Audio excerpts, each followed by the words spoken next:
Assalamualaikum warahmatullahi wabarakatuh. Saya Dinda Adena dengan NIM 2121232. Di video ini saya akan mempresentasikan suatu materi dengan judul kalimat efektif.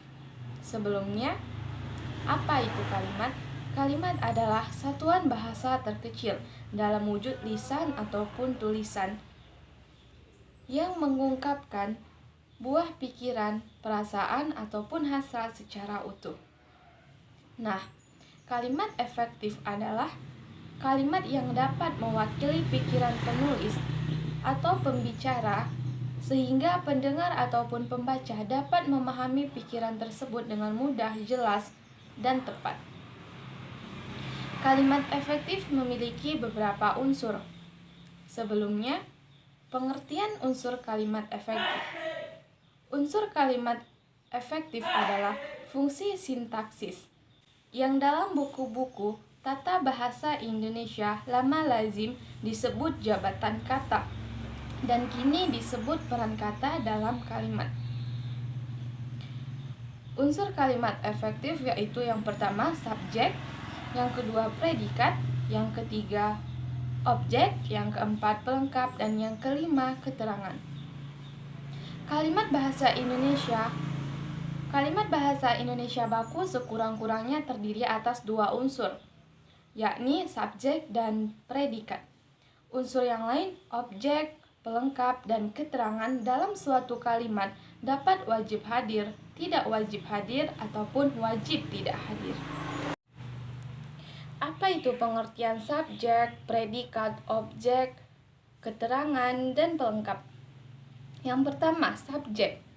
Subjek adalah bagian kalimat yang menunjukkan pelaku, tokoh, sosok, ataupun benda.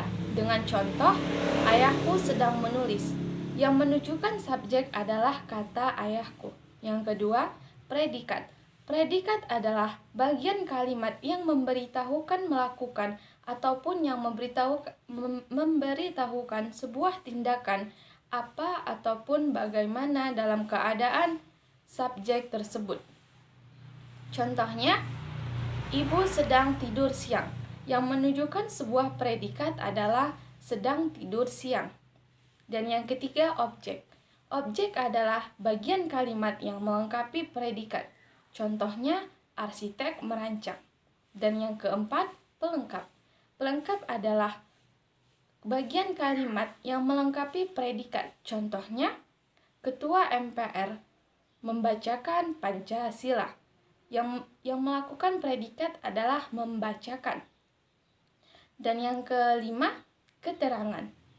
Keterangan adalah bagian kalimat yang menerangkan berbagai hal mengenai bagian kalimat yang lainnya. Kalimat efektif memiliki beberapa ciri-ciri, yaitu kesepadanan struktur, keparalelan bentuk, ketegasan makna, kehematan kata, kecermatan penalaran, kepanduan gagasan, dan kelogisan bahasa. Yang pertama, kesepadanan. Kesepadanan adalah keseimbangan antara pikiran, gagasan, atau struktur bahasa yang dipakai.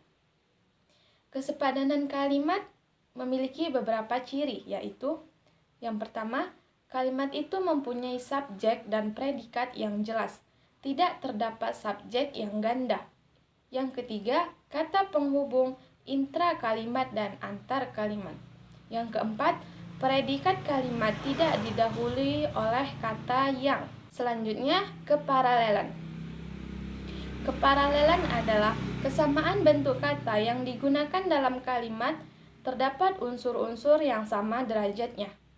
Penekanan. Penekanan adalah upaya pemberian aksentuasi, pementingan atau pemersatu perhatian pada salah satu unsur bagian kalimat agar unsur kalimat yang diberi penekanan lebih mendapatkan perhatian dari pendengar ataupun pembaca.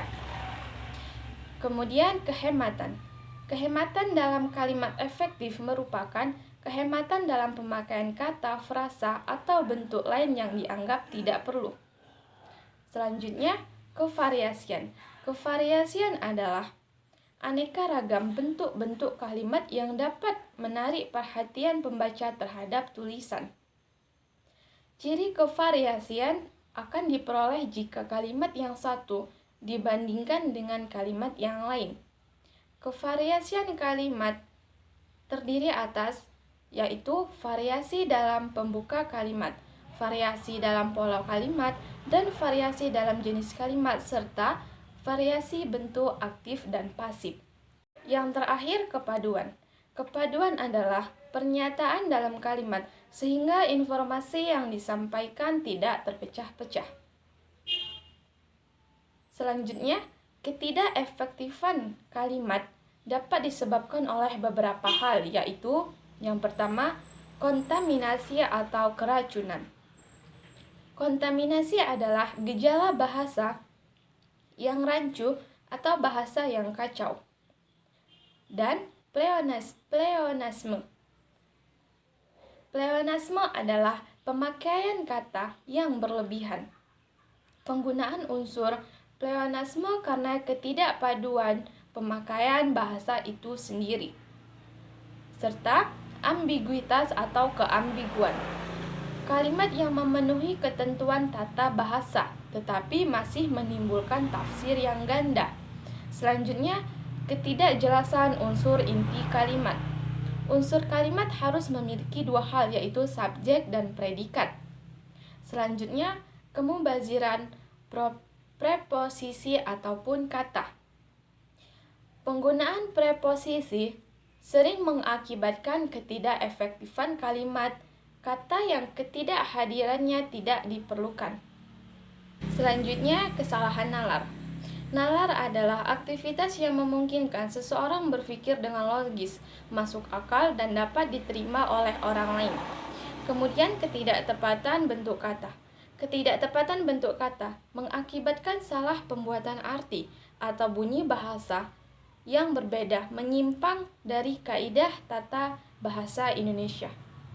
Selanjutnya, ketidaktepatan makna kata. Ketidaktepatan makna kata penyebab ketidakefektifan kalimat, hubungan kata dengan maknanya. Pengaruh bahasa daerah. Kata-kata bahasa daerah diserap ke dalam bahasa Indonesia.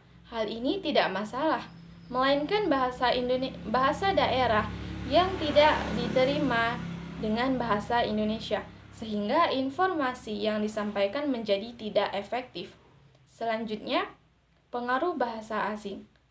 Pengaruh bahasa asing memperkaya khasanah bahasa Indonesia atau khas bahasa Indonesia, tetapi dapat menggunakan kaidah tata bahasa Indonesia sehingga menimbulkan ketidakefektifan kalimat. Pengaruh bahasa asing. Pengaruh bahasa asing memperkaya khasanah tata bahasa Indonesia atau khas bahasa Indonesia, tetapi dapat mengganggu kaidah tata bahasa Indonesia sehingga menimbulkan ketidakefektifan kalimat.